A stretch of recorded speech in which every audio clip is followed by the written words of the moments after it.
Welcome to V3 news లక్ష్యం సమాజహితం. ఇక వార్తల్లోకి వెళ్లే ముందు ముఖ్యాంశాలు. దొంగ హామీలతో అధికారంలోకి వచ్చిన కాంగ్రెస్ పార్టీ ఇచ్చిన హామీలను అమలు చేసేంత వరకు BRS party పోరాడుతుంది.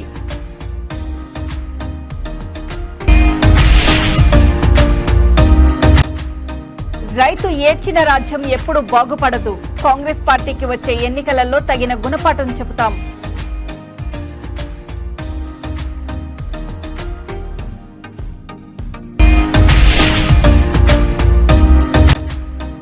Shamshabad YNR garden లో బీజేవైఎం యువ సమ్మేళనం. మూడోసారి మోడీ ప్రధానమంత్రిగా గెలవడం ఖాయం.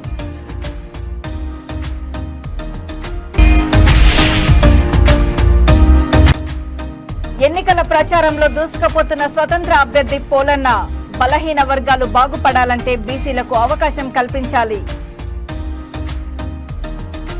గ్రామీణ ప్రాంతాల్లో ఉన్న క్రీడాకారులను వెలికితీసేందుకు తెలంగాణ రాష్ట్ర ఫుట్బాల్ అసోసియేషన్ ఎంతగానో దోహదపడుతుందని ఉమ్మడి కరీంనగర్ జిల్లా ఫుట్బాల్ అసోసియేషన్ ట్రెజరర్ సత్యనారాయణ అన్నారు. ఈ మేరకు పెద్దపల్లి జిల్లా గోదావరిఖని జవహర్ నగర్లోని సింగరేణి స్టేడియంలో తెలంగాణ రాష్ట్ర ఫుట్బాల్ అసోసియేషన్ ఆధ్వర్యంలో 10వ పురుషుల senior inter district football championship పోటీలను నిర్వహిస్తున్నారు.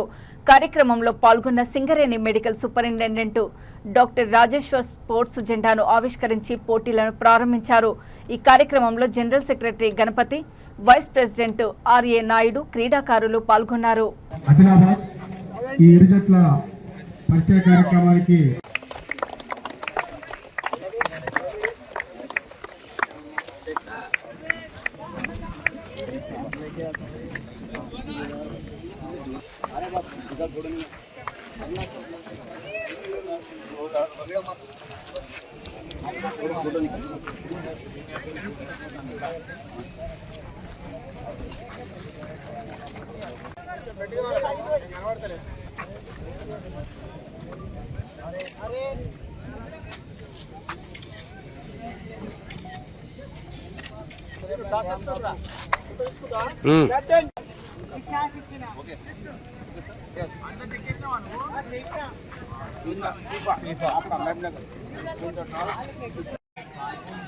ఈరోజు జరుగుతున్న 10వ inter district football selection cum tournament ఉమ్మడి కరీంనగర్ జిల్లా ఆధ్వర్యంలో స్థానిక జవహర్లాల్ నెహ్రూ స్టేడియం సింగరేణి గ్రౌండ్లో ఈరోజు ఉదయం 6 గంటలకు మనం ప్రారంభించుకున్నాము.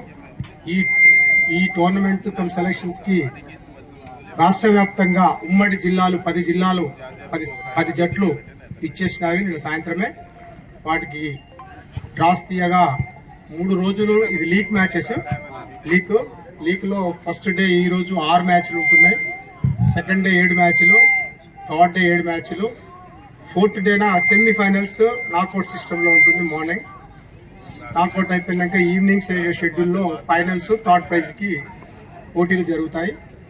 ఈ కార్యక్రమము ఈ డిజైన్ చేయడానికి, ఈ కష్టపడ్డదానికి మా యొక్క సెక్రటరీ, మా వైస్ ప్రెసిడెంటు, మా ట్రెజరరు, మా ప్రెసిడెంటు వీళ్ళందరి సహాయ సహకారాలే కాకుండా క్రీడాకారులు, ఈ ఫుట్బాల్ యొక్క ప్రేమికులు ఎవరైతే ఉన్నారో వాళ్ళందరి సహాయ సహకారాలతోటి, అలాగే ఎమ్మెల్యే గారి సహాయ సహకారము, సింగరేణి సహాయ సహకారము, ఇవన్నిటితో ఈ కార్యక్రమాన్ని ముందుకు మేము నడిపిస్తున్నాము.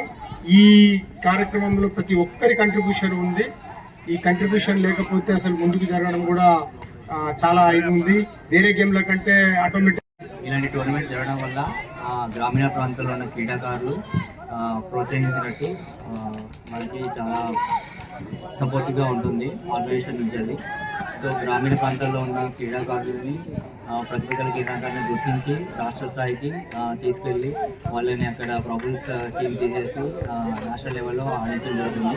నేషనల్ టోర్నమెంట్స్ ఆడటం వల్ల వాళ్ళకి రైల్వేస్ కానీ ఇతర డిపార్ట్మెంట్స్లో కానీ జాబ్స్ రావడానికి సహకారంగా ఉంటుంది. సర్టిఫికేట్స్ ఇలా క్రీడ ఆడడం వల్ల హెల్త్ అండ్ కండిషన్స్ కూడా బాగుంటుంది. అండ్ ఫుట్బాల్ మెయిన్గా కోఆర్డినేషన్ రిలేటెడ్ గేమ్.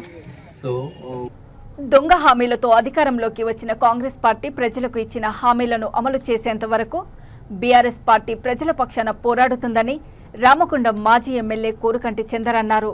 ఈ మేరకు పెద్దపల్లి జిల్లా గోదావరిఖనిలోని బీఆర్ఎస్ కార్యాలయంలో పార్టీ 23వ ఆవిర్భావ దినోత్సవ వేడుకలను ఘనంగా నిర్వహించారు. ఆచార్య ప్రొఫెసర్ జయశంకర్ సార్ చిత్రపటానికి పూలమాలలు వేసి నివాళులర్పించిన అనంతరము పార్టీ జెండాను ఆవిష్కరించారు. కార్యక్రమంలో స్థానిక బీఆర్ఎస్ కార్పొరేటర్లు, నాయకులు పాల్గొన్నారు.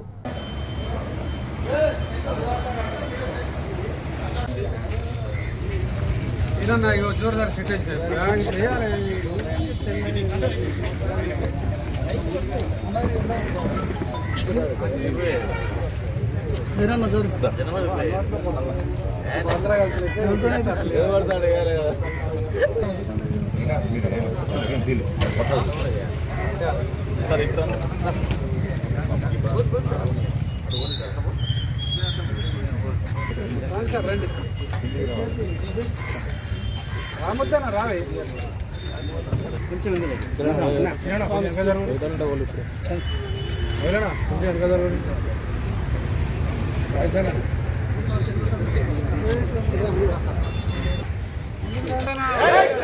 జై కేసీఆర్, తెలంగాణ మన వీరులకు కేసీఆర్ గారి నాయకత్వం, కేసీఆర్ గారి నాయకత్వం, కేసీఆర్ గారి నాయకత్వం, కేసీఆర్ గారి నాయకత్వం.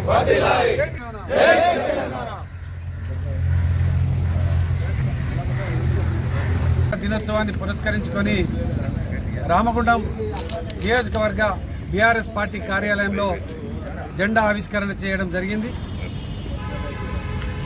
ఆనాడు రైతులను అప్పుడున్నటువంటి చంద్రబాబు నాయుడు ముఖ్యమంత్రి బషీర్బాగ్లో రైతుల మీద కాల్పులు జరిపి తెలంగాణలో వ్యవసాయం దండుగాని మాట్లాడినటువంటి సందర్భంలో పదవులకు త్యాగం చేసి తెలంగాణ రాష్ట్ర సాధనే లక్ష్యంగా బీఆర్ఎస్ పార్టీని ప్రారంభం చేసి అనేక త్యాగాలతోని ఎంతోమంది అమరులైనటువంటి ఆ సందర్భంలో ఒక రక్తపు చుక్క కూడా నెలకు రాలకుండా తెలంగాణ రాష్ట్రాన్ని సాధిస్తామని సమైక్య పార్టీలకు బుద్ధి చెప్పి కాంగ్రెస్ పార్టీ మెడలు వంచి తెలంగాణ రాష్ట్రం ఇచ్చేటువంటి విధంగా ఉద్యమ కార్యాచరణ చేసినటువంటి గౌరవ బీఆర్ఎస్ పార్టీ వ్యవస్థాపక అధ్యక్షులు కేసీఆర్ గారి నేతృత్వంలో ఉద్యమకారులు, పార్టీ నాయకులు గ్రామాన జెండాలు ఎగురవేసి ఉద్యమ కార్యాచరణలో పాల్గొన్నటువంటి ఆ సందర్భాన్ని గుర్తు చేసు బీఆర్ఎస్ పార్టీ ఆవిర్భావ దినోత్సవం సందర్భంగా కామారెడ్డి బీఆర్ఎస్ పార్టీ జిల్లా అధ్యక్షులు ఎంకే ముజీబుద్దీన్ పార్టీ జెండాను ఆవిష్కరించారు. ఈ సందర్భంగా బీఆర్ఎస్ పార్టీ జిల్లా అధ్యక్షులు ఎంకే ముజీబుద్దీన్ మాట్లాడుతూ గత ఎన్నికలలో కాంగ్రెస్ పార్టీ అబద్ధపు మాటలు చెప్పి అధికారంలోకి రావడం జరిగిందని అన్నారు. రైతు ఏడ్చిన రాజ్యం ఎప్పుడు బాగుపడదని, కాంగ్రెస్ పార్టీకి తగిన గుణపాఠం చెప్పే రోజులు దగ్గరలోనే ఉన్నాయని తెలిపారు. ఈ కార్యక్రమంలో కామారెడ్డి నియోజకవర్గంలోని వివిధ మండలాల అధ్యక్షులు, నాయకులు, కార్యకర్తలు పాల్గొన్నారు.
కేసీఆర్ గారి నాయకత్వం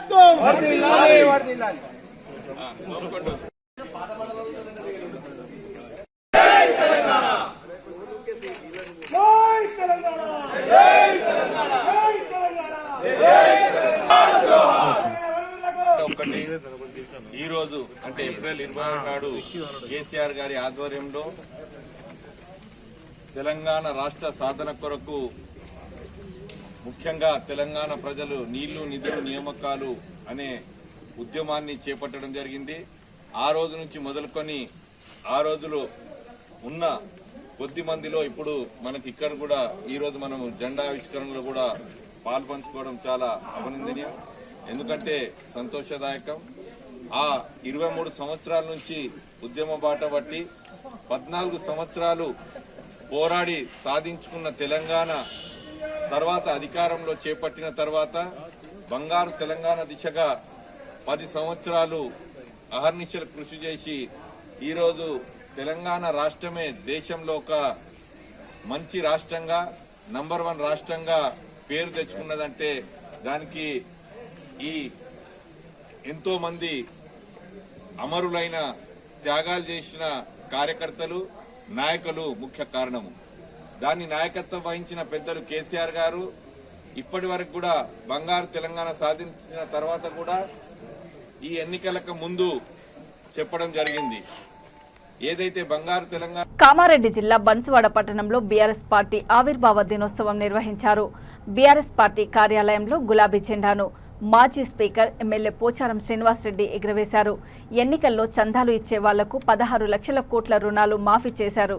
కానీ రైతులకు రుణమాఫీ చెయ్యరని అన్నారు. ఆగస్టు 15 కల్లా రుణమాఫీతో పాటు 6 గ్యారెంటీలు అమలు చేస్తే శాసనసభ్యత్వానికి రాజీనామా చేస్తానని హరీష్ రావు చేసిన ఛాలెంజ్ను ముఖ్యమంత్రి స్వీకరించలేదని అన్నారు.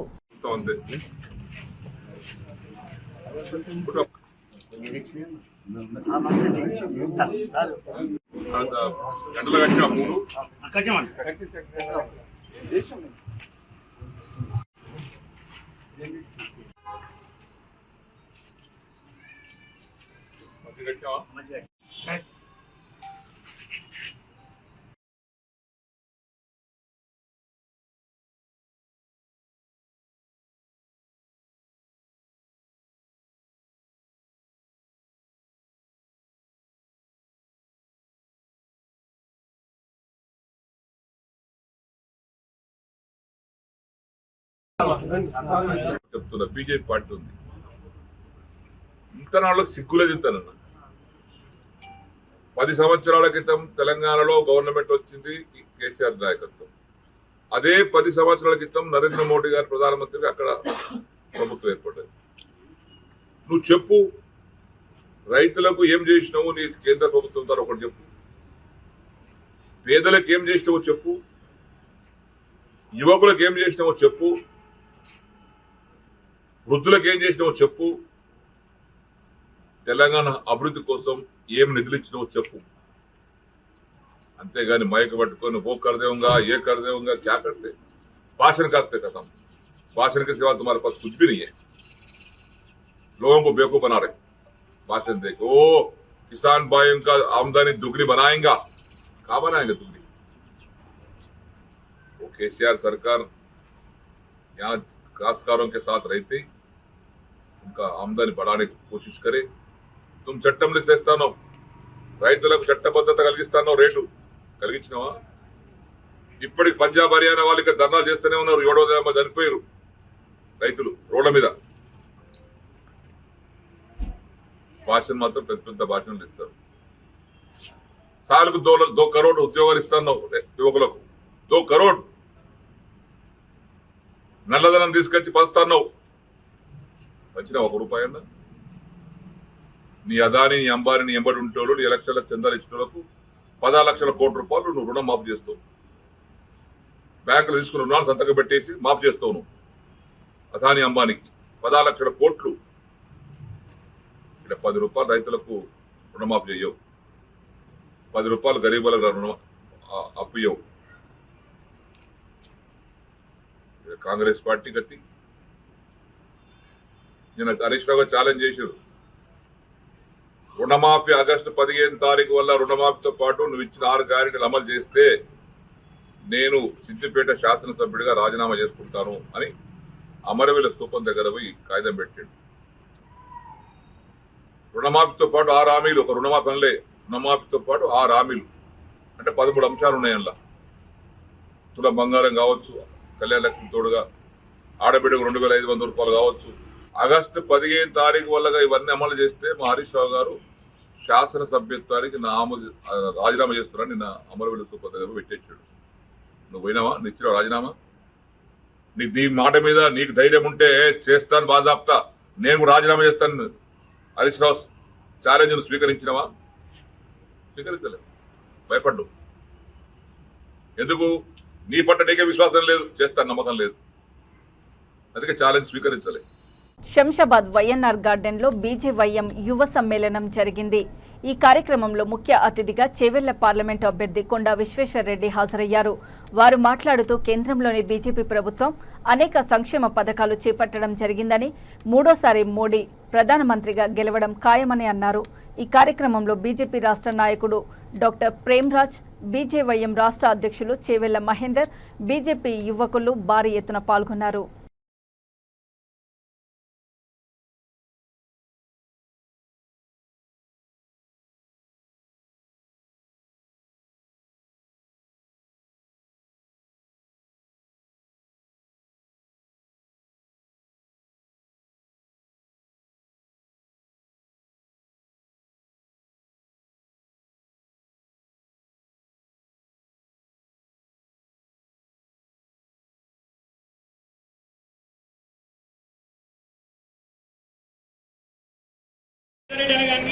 స్వాగతం, సుస్వాగతం.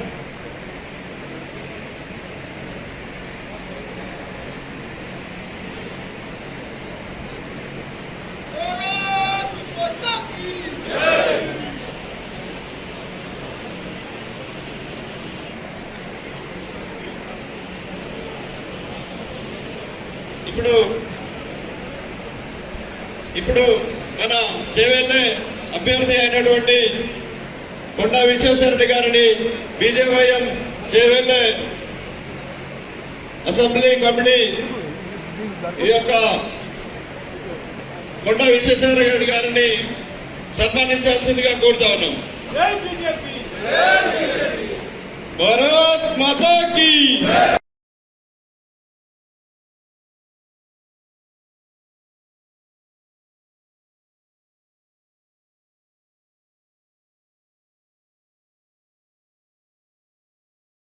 మళ్ళా ఇదే బీఆర్ఎస్ పార్టీలో ఉన్న సిట్టింగ్ ఎంపీని తీసుకొచ్చి మళ్ళీ ఆయన అంతే కాదు ఈయన మా అభ్యర్థి అని చెప్పి బీఫామ్ ఇచ్చిన వైరం కాంగ్రెస్ పార్టీ ఉన్న విషయం మనందరం కూడా గుర్తించుకోవాలి. ఈరోజు రంజిత్ రెడ్డి ఏం చెప్తా ఉన్నాడు?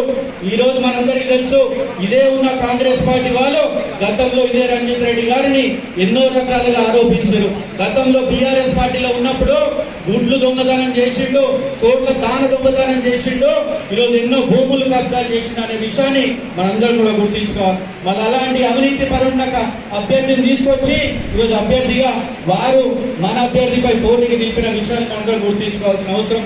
మన అభ్యర్థి గురించి మాట్లాడుకుంటే ఇంతకుముందు చాలా మంది చెప్పారు, ఒక తెల్ల కాగితం లాంటి వ్యక్తి అభ్యర్థి మన కొండా విశ్వేశ్వరరెడ్డి గారు అనే విషయాన్ని మనందరం గుర్తించుకోవాలి. బియ్యం ఓన్లీ హిందూస్ కలుగుతా, ప్రతి ఒక్కరు కలుగుతాయి.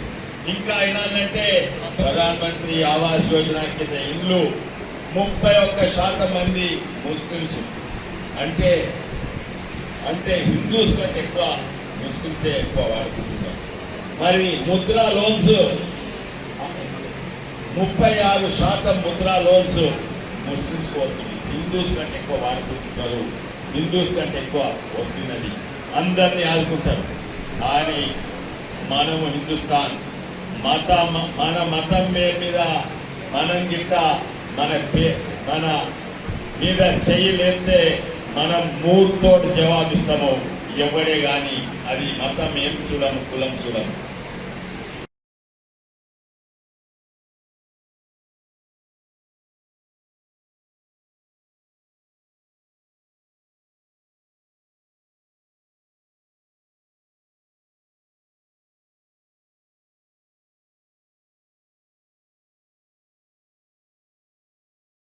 ఉన్న పార్టీ అంటే భారతీయ జనతా పార్టీ. కోట్లాది మంది ఉన్నారు. ఈరోజు బీజేవైఎం మీటింగ్ ఉండే మహేశ్వరం, రాజనగర్ అండ్ చేవెళ్ళ నియోజకవర్గాల బీజేవైఎం మీటింగ్ ఉండే. ఇదే బీజేపీ ఒక అన్నింటిలో పెద్ద వెపన్, ఒక ఆర్మీ అనుకోవచ్చు. వీళ్ళందరూ ఉత్సాహంగా ఈరోజు ఇంటర్నల్ మీటింగ్ జరిగింది. దీనికి ఎలక్షన్ వరకు ఎట్లా పనిచేయాలని, ఏ ఇష్యూస్ తీసుకోవాలని ఇవన్నీ కూడా చర్చించడం జరిగింది. ఈరోజు ప్రతి సర్వేలల్లో బీజేపీ ముందుకుంది తెలంగాణలో. ఇంకోటి వచ్చే ఎన్నికలల్లో భారతదేశం నిర్ణయం ఆల్రెడీ తీసుకున్నారు. ఏంటంటే అది పార్లమెంట్ ఎలక్షన్. వచ్చే ప్రధానమంత్రి కూడా మోడీ.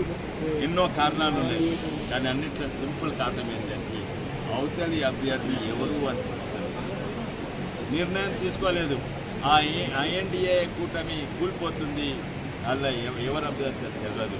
ఇక్కడ మన తెలంగాణ కాంగ్రెస్, కర్ణాటక కాంగ్రెస్ అంటున్నది అది మా రాహుల్ గాంధీ అంటుంది. ఆ ఉన్న రాహుల్ గాంధీ ఒక దేశ ప్రతినిధి ఉండాలి, ప్రజాప్రతినిధి ఉండాలి, ఒక దేశాన్ని రిప్రజెంట్ చేయాలి. ఆయన ఉన్న నియోజకవర్గం విడిచిపెట్టి గుట్టలలో వైనాడుకు పారిపోయిండు. అక్కడ మెజార్టీ మైనార్టీ ఉంటుంది, వాడుకుంటున్నారు. కానీ వాడుకునేటోళ్ళు మతతత్వ పార్టీ వాళ్ళు, సిఏఏ వాళ్ళు తీసుకొచ్చిండ్రు. భారతీయ ముస్లిమ్స్కు వ్యతిరేకంగా వాళ్ళు తీసుకొచ్చిండ్రు. మేమంటే సిఏఏ తీసుకొచ్చినామని. ఇవి ప్రతి ఒక్కటి. ఇంకోటి మన ధనాన్నంతా ఈయన తీసుకొని పంచి పెడతాడంట. ఆయననే అన్నాడు ప్రథమ హక్కు, మన్మోహన్ సింగ్ 2006 అన్నారు, ప్రథమ హక్కు నేషనల్ రిసోర్సెస్ మీద, దేశ ధనం మీద ముస్లిమ్స్కి ఉంటాయి. ఇది ముస్లిమ్స్ అపీజ్మెంట్, ఇది ముస్లిమ్స్ అని వాడుకునేది. రాహుల్ గాంధీ అంటారు జిత్నా ఆబాదీ ఉత్నా హక్ అంట. అంటే మన ధనాన్ని తీసుకొని వాళ్ళకి ఇస్తారా. నేను పాపులేషన్ ఫౌండేషన్ మీద ఉంటుంది. నేను ఇండియా, భారతదేశం ఎంపీలో నేను బంగ్లాదేశ్ ఇక్కడంతా తీసుకుపోయినా ఆబాదీ ఎవరు పెరుగుతుంటారు. బంగ్లాదేశ్లో ఇస్లామిక్ కంట్రీలో పెరుగుతలేదు. అన్నిట్లో బెస్ట్ పాపులేషన్ కంట్రోల్ బంగ్లాదేశ్ ఉంది. అన్నిట్లో బెస్ట్ పాపులేషన్. శ్రీ సత్యసాయి జిల్లా ఆమడుగూరు మండలంలో ఎన్నికల ప్రచారంలో వడ్డెర సిమెంట్ పోలన్న సునామీలా దూసుకుపోతున్నారు. గడప గడపకు తిరుగుతూ తమ అమూల్యమైన ఓటు వేసి అత్యధిక మెజారిటీతో తనను గెలిపించాలని కోరారు. ప్రజలు కూడా ఒక బీసీ బిడ్డ ఎన్నికలలో స్వతంత్ర అభ్యర్థిగా నిలవడం చాలా ఆనందంగా ఉందన్నారు. నిరుద్యోగులు, బడుగు, బలహీన వర్గాలు బాగుపడాలంటే అసెంబ్లీలో ఖచ్చితంగా బీసీలకు అవకాశం కల్పించాలని ప్రజలు భావిస్తున్నామన్నారు. 30 ఏళ్ళ ముందు రెడ్డ పరిపాలన చూస్తున్నామమ్మా. ఆ పక్క రెడ్డి, ఈ పక్క రెడ్డి. ఈసారి బీసీ క్యాండిడేట్గా మన ఎస్సీ, ఎస్టీ, బీసీ మైనార్టీలు అందరూ కలుసుకొని ఈసారి మనం ధనిక వర్గాలు కాకుండా పేద వర్గానికి పోయి మనం మన ఓట్లు వేసుకొని గెలుచుకోవాలమ్మా. ఖచ్చితంగా మళ్ళీ గుర్తు వస్తుంది 29 గుర్తులేకపోతే ఎట్లా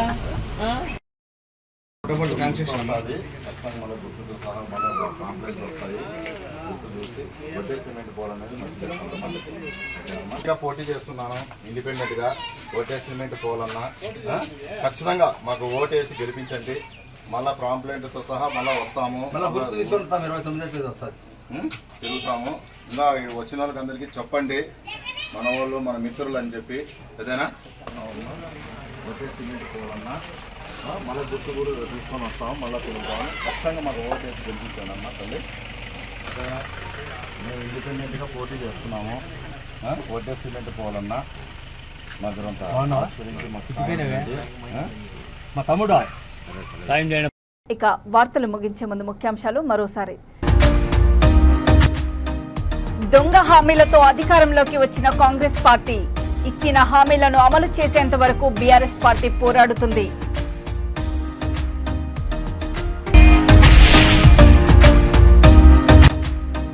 రైతు ఏడ్చిన రాజ్యం ఎప్పుడు బాగుపడదు. కాంగ్రెస్ పార్టీకి వచ్చే ఎన్నికలలో తగిన గుణపాఠం చెబుతాం.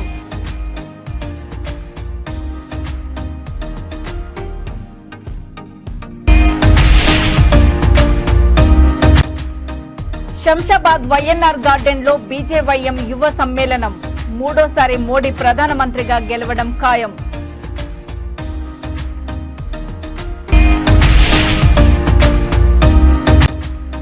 ఎన్నికల ఎన్నికల ప్రచారంలో దూసుకుపోతున్న స్వతంత్ర అభ్యర్థి పోలన్న బలహీన వర్గాలు బాగుపడాలంటే బీసీలకు అవకాశం కల్పించాలి. చూస్తూనే ఉండండి V3 న్యూస్, లక్ష్యం సమాజహితం. నమస్తే.